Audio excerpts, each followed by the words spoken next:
சகோதர சகோதரிகளே, தாய்மார்களே, பெரியோர்களே, வருங்கால தமிழகத்தின் செல்வங்களே, உங்களுக்கு ஒன்றை சொல்லிக்கொள்ள விரும்புகிறேன்.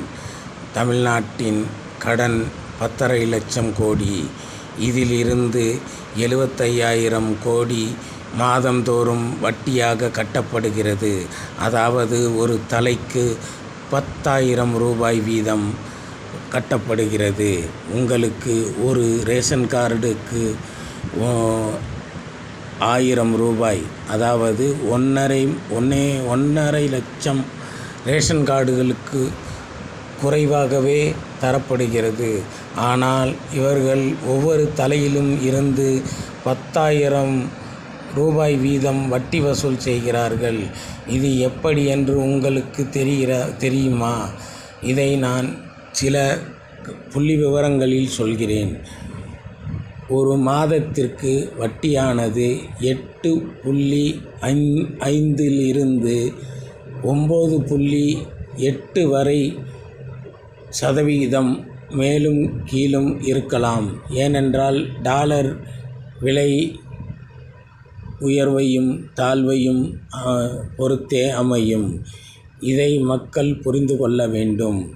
ஒவ்வொருவரும் போலிங் பூத்தில் சென்று வரிசையில் நிற்கும்போது நம் பணம் இவ்வளவு வட்டி பணமாக போகிறதே, மாதம் 75,000 கோடி மிச்சம் வைப்பதற்கு உள்ள சூழ்நிலை, அதாவது கடன் இல்லாத மாநிலமாக இருந்தால் இந்த 75,000 கோடியை ஒரு